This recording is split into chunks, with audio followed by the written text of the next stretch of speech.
Here. Mr. Petruno, Here. Mrs. Seward, Here. Dr. Miskowitz, Here. and Mrs. Mendez. Here.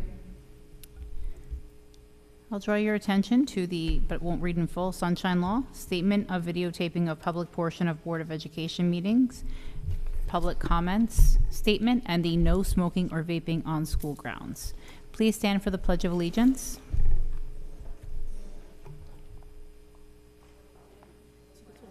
Of the United States of America and to the republic for which it stands, one nation, under God, indivisible, with liberty and justice for all.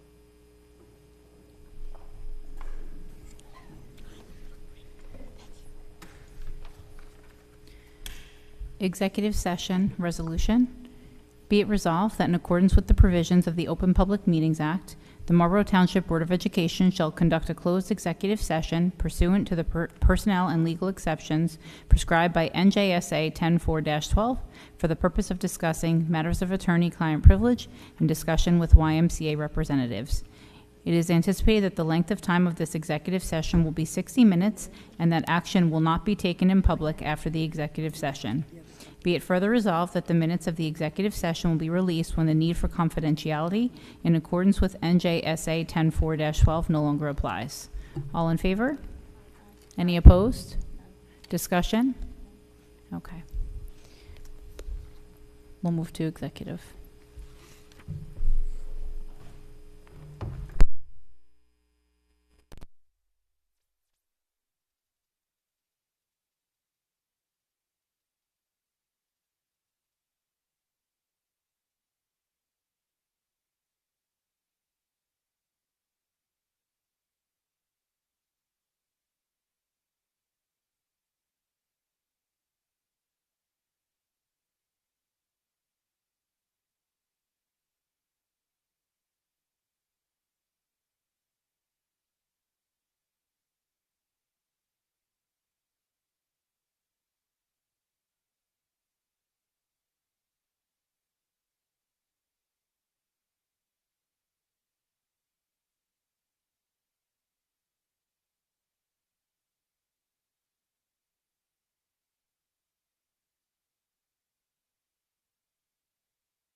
Good evening.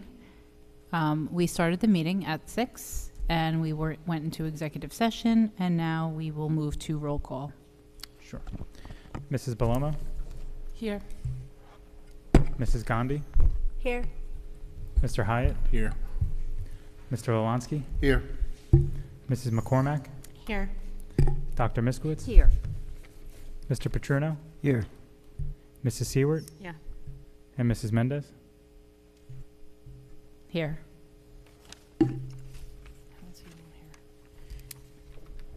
Okay, we're now going to move to announcements and then a presentation by the YMCA. I don't have any announcements.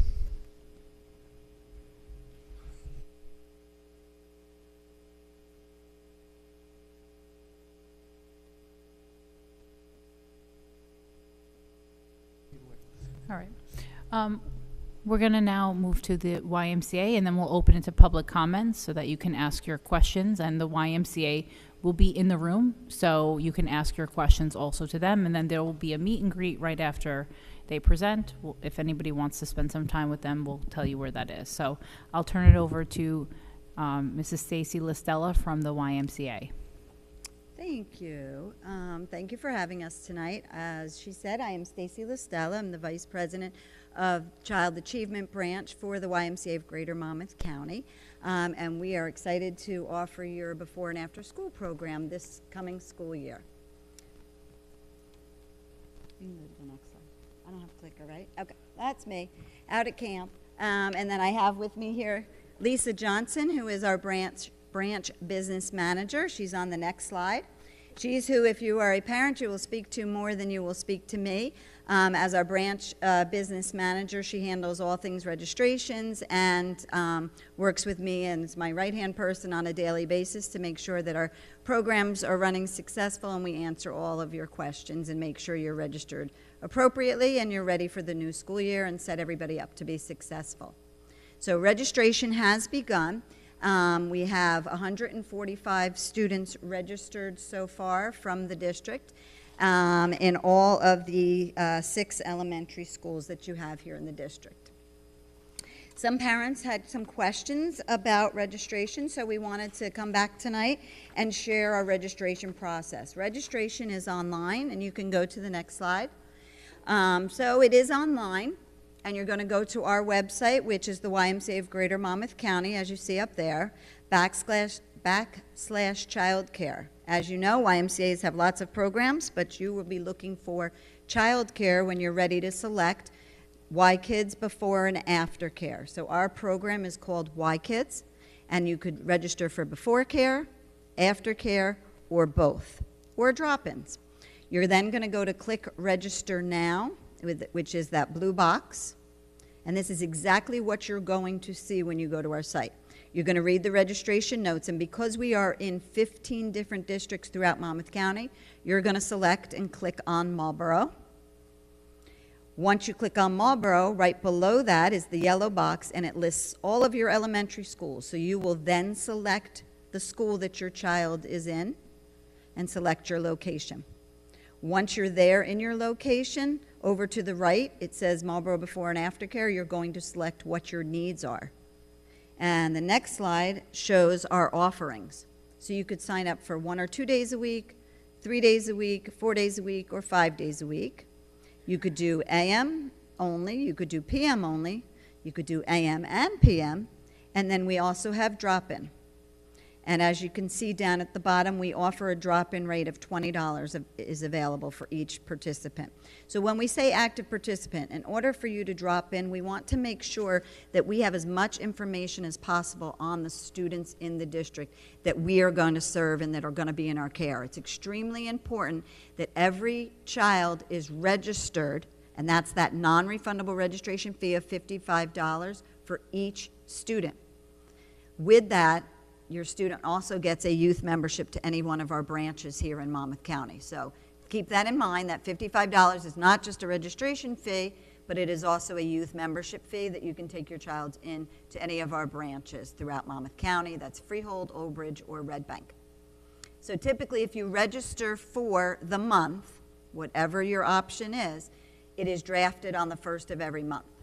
If you don't need to register for the full month and you only want, let's say, 2 days a month or 3 days a month because of maybe your work schedule, or you don't have a grandparent babysitting at that time, or an emergency comes up, that's where we're pleased to offer the drop-in rate of $20, and that's available to you. But again, you need to be an active participant. So if you think you're going to use the drop-in, if you think you're going to register for one or the other, you still need to go in and become an active participant.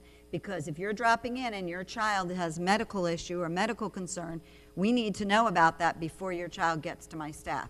We also need to know who's picking up your child. So you want to drop in the afternoon, we need to have the information of who's allowed to pick up the child. All these policies are in place for the safety of your children. And I need to make sure I have enough staff there. So if 10 people dropped in, I would need to add an additional staff member for that day. I know that's not likely, but that's an example of why we would like to know at least 24 hours in advance. If I understand sometimes there's emergencies, that comes up. We understand that. You will email Lisa in our office. She gets it first thing in the morning. She lets our staff know, and then she would charge your card so that we know you used a drop-in. We also have sibling discount. That's up there too, a 10% reduction in the monthly tuition for siblings. Okay. All right, next slide. This is just a little highlight. So we were awarded the contract here for the Marlboro School District back in April, May. I came here and presented. I think I was here in June as well. And at that time, I was asked, would I also run the summer camp program? We were able to offer that. We put that together very quickly to offer that program at Robertsville School, and we offered 5 weeks of summer fun and enrichment. We had arts and crafts. But because it was a nice small group, that's not even everybody, but that's that day, we had about 16, 18 registered total. We offered them swimming at no additional cost. We had our minibus come over and pick them up here at Robertsville and bring them out to our Freehold YMCA day camp. And that was at no additional cost, just to give them something different for the summertime. And it gave my staff an opportunity to get to know some of the students in your district. My director, Tim, who you see there, will be in your district every single day working with your families and with your students. He's already met with every single one of your school principals. We have visited every site. I also have met with every one of your school principals, and both of us are real excited to get started. We've already been hiring staff. Currently, we have 9 staff hired for 6 sites. And out of those 9, 8 of them are returning staff that worked in your school district last year, so we're happy to have them back with us as well. And then we will continue to hire throughout the summer. We have a job fair going on tonight. We've got a job fair in our Old Bridge Y tomorrow. And then the whole last week of August, we do staff training. So all of our staff are fully trained. We do 25 to 28 hours of training in person and 10 to 15 hours online with youth protection trainings through our Redwoods Insurance. And that's just some of our highlights I just wanted to share with you. Throughout the year, our marketing department goes out and also visits our sites. So they will be here in your district taking pictures as long as parents sign off on their permission to do that when they register. And we do that for marketing purposes. We also send out monthly newsletters, updates. My director will send things out, and we like to show pictures just to show how much fun they're having.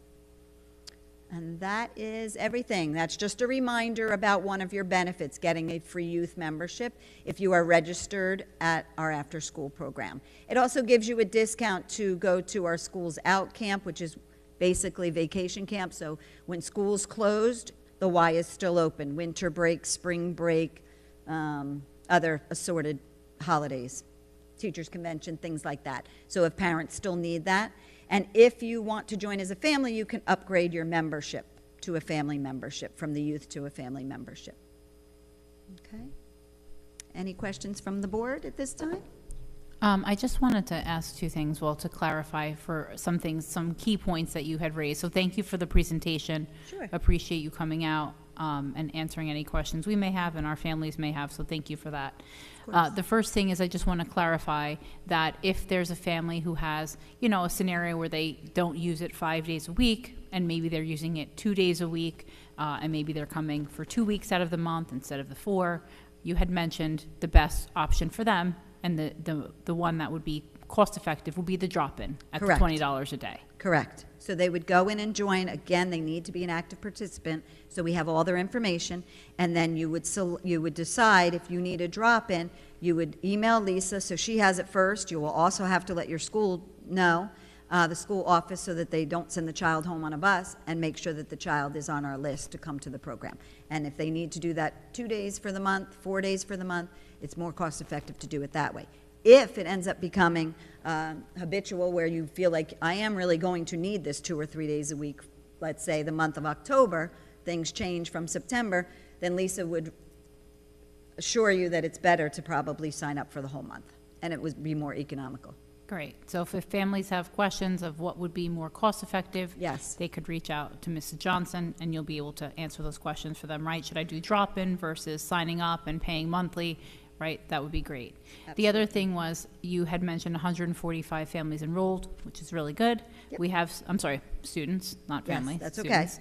The other piece was that what schools it's available at. So I just wanted to make sure we clarified that it's available at all elementary schools. It's open, obviously, to enrollment at the middle schools as well, but there are no people enrolled in one of the schools for Marlboro Memorial, the one we're in, and then you have to have a minimum of 15 to 16 to have it at another school, right? So if there's a family who's like, why isn't it at Marlboro Memorial, there has to be enough student enrollment to support the. That is correct. And this Memorial Middle School is the only school that is not licensed, because you have not had one here. So if we were to have a needs assessment go out, and there was a larger need to start either an enrichment club or an after-school program in this school, we would have to call our state licensing, have them come out, do a courtesy inspection, figure out what classroom we're using, what space we're using, go through all that licensing requirements, and then we would be able to start a program. Correct, thank you. And Vinnie, just to clarify, in years past, it hasn't been held at the middle school, correct? Not recently, no, because of the enrollment. Right, we haven't had enough students enrolled. Right. Okay, just wanted to clarify if anybody was Sure. looking into that piece Yep. further. And then the other piece was the staff. So I know you mentioned the 9. It's nice that there's 8 friendly returning faces, so that's really cool. And then you said you're going to continue to have job hunts, job fairs for folks. And then you also stated, though, to us that you're not concerned, right? You I am said you're not. going to have staff regardless. You'll have Based on staffing the there. enrollment, we will have at least 2 staff, if not more, at every site. There will be not only 2 staff with the students, but again, as per our contract and our agreement, we agreed to have a security monitor, welcome associate at every door. So someone will be there for the safety of the kids in the vestibule. We do a sign-in and a sign-out process that is on an iPad. So when I say register online and you're going to upload pictures so we know who's picking up, that security monitor and welcome person will be greeting the parent or guardian or family member who's picking up. That's an additional person. And that's there the as well. person that's just going to be stationed at the door. That's it. Yep. Thank you.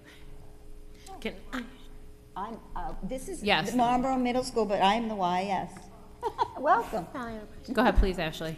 Stacy, I know I asked this before. Can you just repeat it for the public as well? Give us a little more information about special ed and what you guys offer for the parents if they so choose to have a para. If they choose to have a para. Yes, so when parents are registering, there is 2 parts to the registration form. It's the regular registration form, so we understand what days they need, the times they need, their financial information, so that Lisa can make sure that they're on a roster. The other important forms that they are going to need to fill out are medical, health and medical forms, the trusted contacts, am I forgetting something? And so when it comes to the health and medical forms, we want to make sure if the child has an IEP, if they have a special need, if they have an allergy, something special that we need to know. We want the kids to be as successful as possible, but if you don't tell us, I can't let my staff know what to expect and what not to expect from this child. If there's certain triggers, if there's something special that they prefer to do. They don't like sports. They like arts and crafts. We need to know as much about them to make them successful, just like a school teacher would. They might not be with us all day, but they're with us enough. And so, yes, we like to make sure. Now, if a child has a para in their classroom, and they have more one-on-one or a 1-to-3 ratio, we need to know that too, because we would have our behavior specialists come in, do a survey with the parent, make sure that we have exactly what that child needs to help them be successful, whether it's a calming kid or a para with them at all times. If a parent, family member wants to hire their own para, we welcome that too, because they know that child best, but they would have to go through our background check and our training, because I need to know that they understand our YMCA policies, but more important, the youth safety policies, because they're around other kids, not just that one-on-one with that child. Does that clarify it? It does. Thank you so much. Thank you. There was one more thing that we spoke about that I wanted you to maybe just reiterate. Sure. If a family is utilizing the drop-in rate, and you feel that they have reached the point where it would be more economical for them to register for a consistent rate, that you would apply the amount that they had already spent in the drop-in rate for the monthly tuition. Correct. They will hear from Lisa. Yes. Absolutely. And one other thing, just to clarify again, I know when families were checking out, they were seeing a registration fee for both AM and PM, but you had said that that comes out in the end when you click. Yes, so if you need AM and PM for your child and you're in the system, the first thing you're going to do is put all the information in, and you're going to put 5 days AM. Then you check out, then you go, after that, then you go back in and go to PM. You might see the $55 registration fee, but when you do the final checkout, it's like a cart, and then it disappears out of the cart and it will not be there anymore. You will not get charged. And I promise you, if you have any problems, Lisa knows this program and system with their eyes closed. So if somebody's in the system and they're feeling uncomfortable, please call us and reach out. And tonight we actually brought hard copies of it so they could see what it looks like and can give us the basic information so we can start the ball rolling for you. But again, like I said, we have 145 registered, so we know it's working. No one's been charged the membership twice. And people are registering for morning care, after care. She gave me the list as late as 3 o'clock today. So we've got already 145 students registered from the school. Can you please address if the child is already a member of the Y in one of your, local Monmouth Y? Yes, so if you're already a member, then that membership will go towards the program. If you have a family membership, you need to let your membership director at your branch. When you go in, you can let them know, and you'll let Lisa know in our office. Our system talks to each other. It's the same type of, it's called DAXCO. It's the same membership base, so they can talk to each other, and she can go in to verify that the family's an active membership and when it expires. If it expires within the middle of the school year, we will then charge them the $55 for the youth. Any other questions any of you have? We'll get to public comments, ma'am, in a moment, and we'll open it up to all of you. Board members, any other questions before we move to public comments? Okay.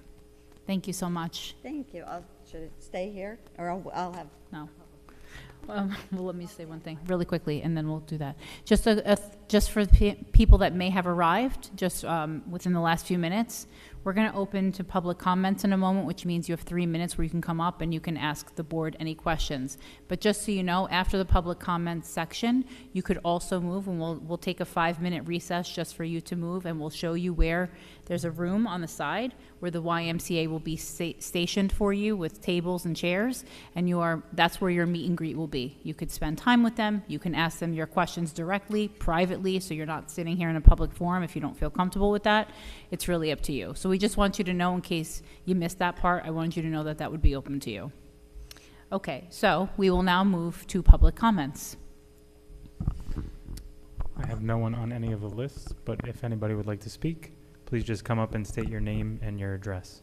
So one at a time, please. Anybody like to speak?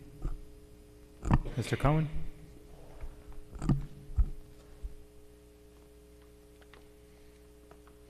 Good evening, Brian Cohen, Marlboro, New Jersey. Hope everyone is enjoying their summer. I had an opportunity to listen to the presentation in the car on the way here, so thank you to the Y for providing it and for the questions from the board. As someone who's worked in public education and public sector for quite a number of years, I have a lot of experience in doing RFPs and what's engaged in an RFP, probably more than maybe most people on this board. So I have a couple of questions, and my questions are really aligned to sort of some of the comments that I've read or some of the things that people have read made aware to me regarding the decision of the board. So first, let me just sort of say that, there are a lot of buzzwords that are being used, evaluation criteria or evaluations, and we considered a lot of different things when we made our decision, but I haven't heard what those are. I've heard price, I've heard security, I've heard program, but I haven't heard how that criteria was actually used to evaluate this RFP. I also feel that in order to assess an evaluation or assess a procurement fairly and equitably, there should be some evaluation criteria that's measurable. And it wasn't clear to me that this board used a measuring system to evaluate its RFP. And where does price fit into that actual RFP? Did you evaluate price along with all the other criteria when you did your evaluations? Did you evaluate price separately? And there has been no sharing of price across the RFP. So when you say that you're the lowest or this was the best price, what was the criteria that went into that? Were they the lowest price bidder? Were they the best price bidder? Were they providing you the best value? There is nothing that's shared in any way what that price was, okay? And when you get into price, how was price evaluated? Was it evaluated separately from the RFP? Did someone actually provide you with a summary of the prices and say this is how each of the respondents were in fact evaluated or scored so that you can add it to the other scores that you have and come up with a clear winner? That was not clear. I'd like to sort of also ask whether or not how the criteria you used in doing your scoring, if you used a scoring model, what was the scoring? Was there in fact a weighted score for each of the criteria and then totaled up? How is that done? Did all the board members vote? Or were all the board members involved in all of the scoring?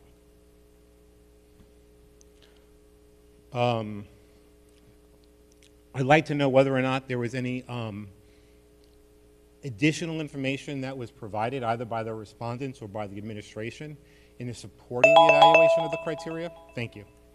I'll submit the rest of my questions in writing.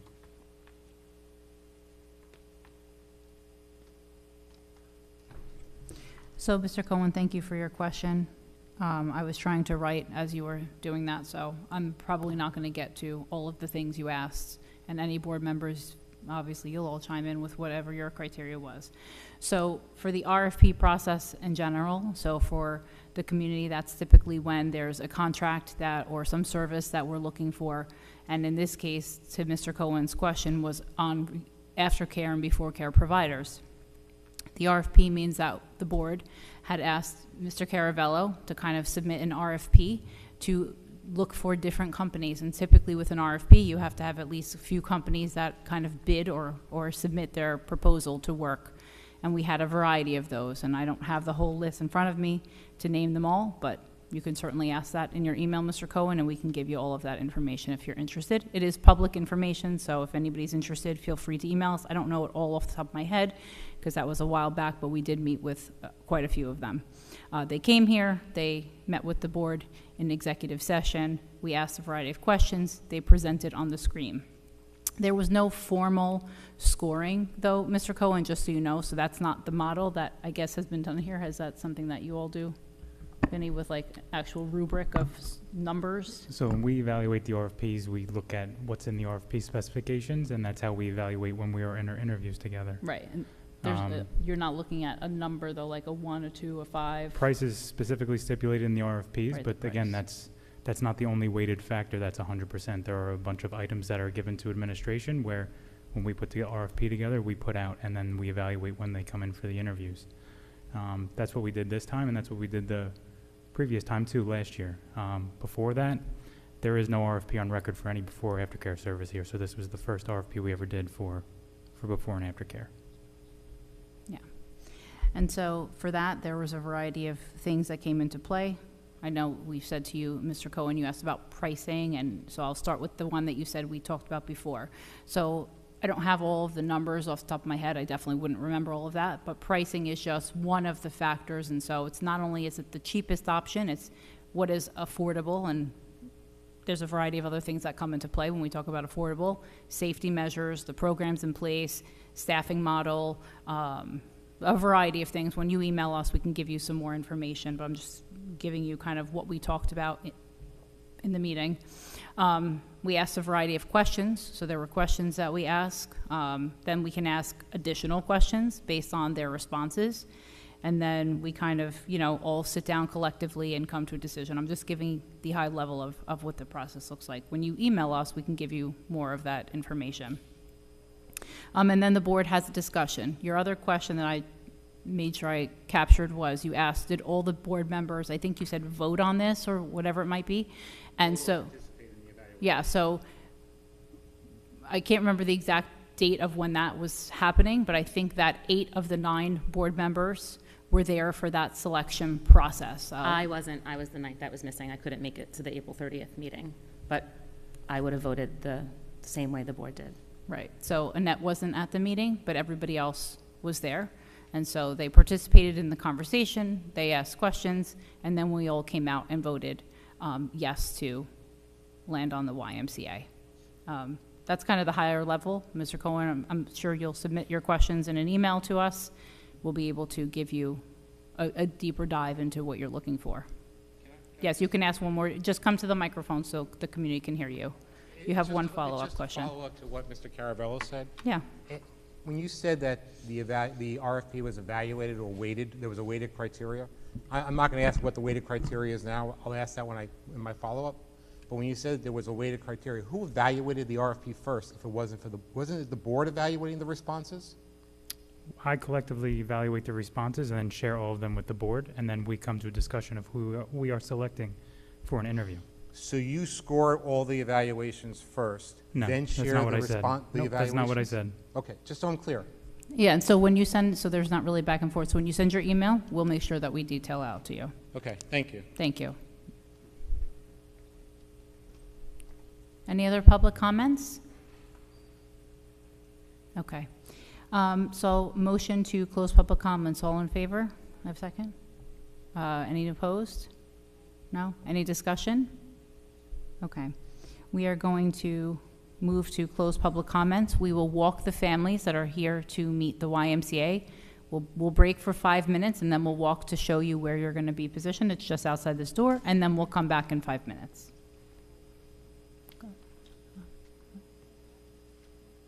What did you say? Oh, yeah, I'm sorry. The 5-minute recess, let me just clarify, is not for us. It's for us, but the meeting will be closed after this. If you want to stay for the rest of the meeting, that's fine. They'll wait there for you because we only have a few minutes left unless there's more happening. But if you want to leave or if you want to stay, it's up to you. But if not, the YMCA will be in there to start the meet and greet. But after the meeting closes, they'll still be there for you after. You have the choice to stay or not. It's up to you.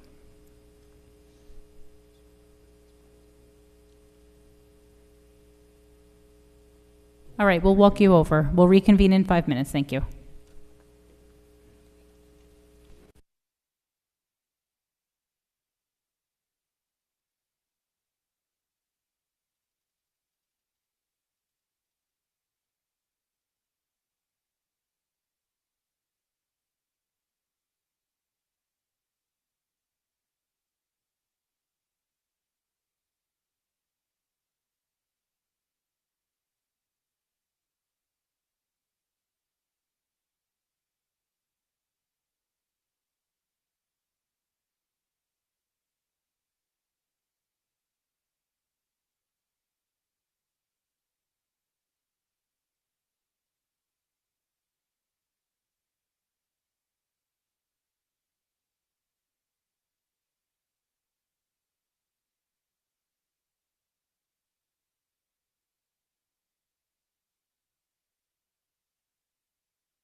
Have, move to roll call.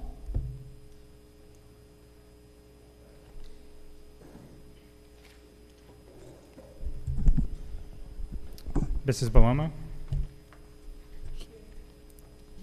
Mrs. Gandhi? Here. Mr. Hyatt? Here. Mr. Lalansky? Here. Mrs. McCormack? Here.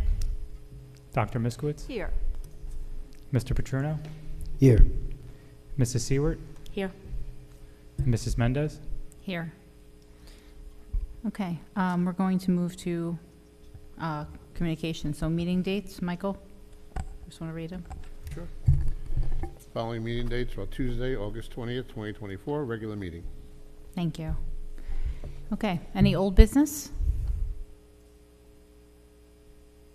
New business? Okay, we're going to open to public comments. Anybody listed? Anybody want to speak? Okay, motion to close public comments. All in favor? Any opposed? Discussion? Okay, we are going to, just make sure there's nothing else here. Okay, motion to close the meeting. All in favor? I'm sorry, motion to close the meeting in second? Dr. Miskowitz, sorry. Any discussion? Okay, meeting is adjourned. Thank you. Have a good night, everybody. Thanks for coming out.